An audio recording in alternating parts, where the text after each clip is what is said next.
Hello everyone and welcome to another edition of What's on My Desk.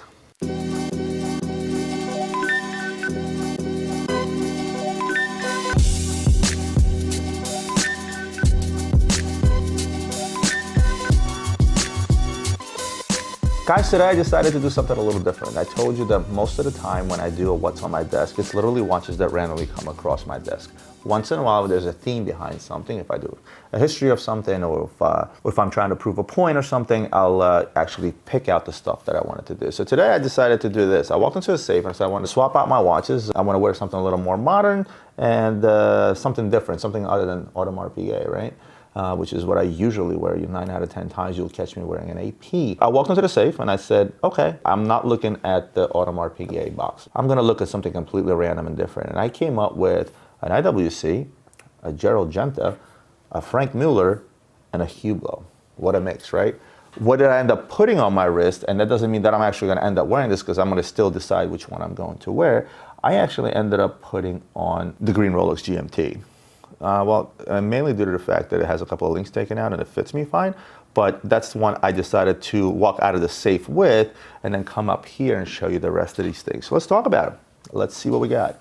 First and foremost, Top Gun. IWC has made the Top Gun watch for many, many, many years in so many different variations, and this is my favorite variation. This is a Top Gun Perpetual finished off in a PVD case. Why did I pick this watch? Outside of the fact that this watch is actually extremely legible, and I've talked about legible perpetuals, this is one of those. Even though the dial seems to be very, very busy, the watch is predominantly black, white, and red where it needs to be seen. The little hands, the indicators that show you everything that's there, including the red where the power reserve is, right? Well, speaking of which, I should probably wind this watch. But it's unmistakably a big pilot, right? You got the big crown, you got the humongous size, and then you have that awkward sort of little tiny short strap on one side and a really long one on the other one, but when you put it together, it actually fits your wrist well. And for somebody that has a small wrist, that's actually a big help, because had this been done in a standard way, the buckle would probably be on the side of my wrist. So they kind of thought of everything with this particular watch. Got the Top Gun logo in the back, which again, to me, it's a gimmicky thing, and I absolutely love it. Along with the two planes here, and I absolutely love the look of this watch. Again, not necessarily visually obvious right away that this is a perpetual candle. This is sort of for those that know. Most may think it's just a regular big pilot, especially if you look from afar, if you know what I mean. But to me, this is a complicated watch. A watch that's a lot of bang for your dollar, as with most IWC perpetuals out there, because again, they make their own movements. I think we're selling it for 20, 21,000, something like that. I don't remember exactly. Not a watch I should probably wear because of how I wear my watches, and I tend to bang into things with them, so the PVD coating could suffer because of that. But nevertheless, to me, this is certainly an option to throw on my wrist, and let me do just that. See how my small wrist can sort of get away with wearing this large watch? Just because it's how it's made. Yeah, it's still big on me, I know, but nevertheless, I think I can get away with it. So to me, an IWC Pilot has already become a classic. Since the very beginning when they made the very, very first plain Jane stainless steel brown dial, if you remember that one. This has been a classic, this will be a classic, and this is gonna stay in their lineup for a long, long time, if you ask me. Then, surprise, surprise, I reached for a Hublot, a brand that everybody loves to make fun of, but yet everybody wants to buy. I'm not gonna go into the fact that this is a limited edition, because we all know how many limited editions Hublot makes, but I just want you to see this watch. Hublot Fusion Classique Chrono Skeleton. Look at how beautiful this watch is. Starting with the strap with the red stitching and the matching gasket, I guess this would serve as a gasket, and at the same time adds to the overall look of the watch. The way the red is introduced in this watch, and it's sort of like it's like an orangey red, really. But the way this is introduced throughout the entire watch, sort of with subtlety, makes for an overall beautiful watch. Skeleton back, automatic movement, nice 45mm size.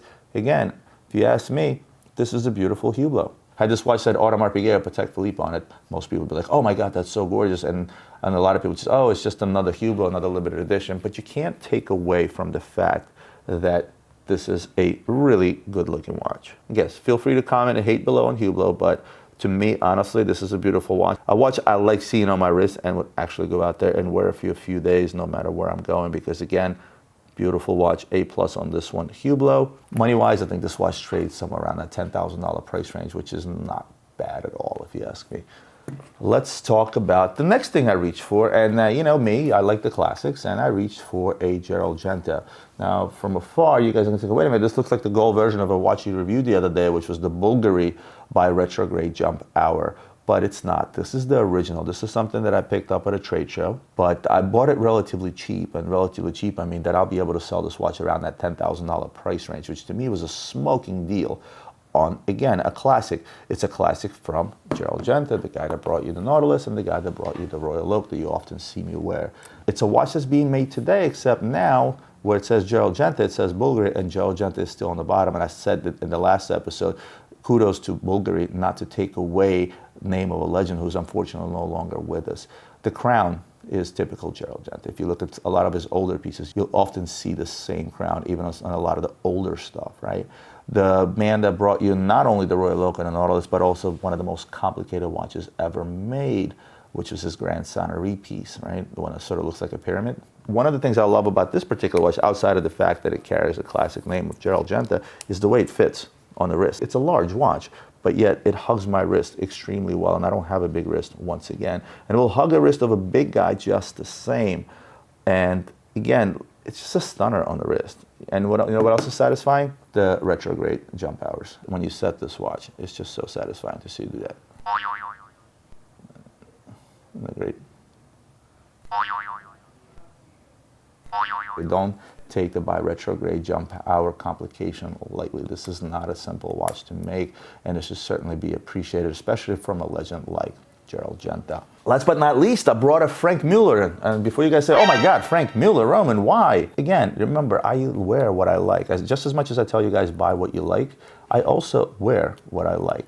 And Franck Muller is also not to be the one taken lightly. There was an episode where I talked about how he shot himself in the foot by fighting all the internet guys, and his popularity sort of went down. But back 20 years ago, Franck Muller was the king. I mean, if you had a King Conquistador on your wrist chronograph, you were just the man. That was just the watch to have. Having a Franck Muller King Conquistador at the time that it came out on a bracelet in stainless steel on your wrist was probably the equivalent of having a Royal Oak Chrono blue dial on your wrist today. That was just it. Everybody knew what it was. Everybody loved that watch.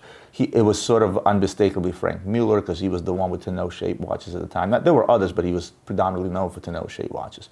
So what did I find in my safe? I found obviously a much, much later version of the Franck Muller Conquistador King. This is the Grand Prix, and this is a tourbillon.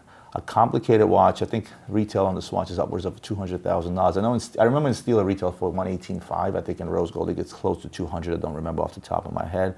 Manual wind shows you the machine behind the watch, which I absolutely love. I mean, I could stare in the back of this watch for a while and just pick apart this movement.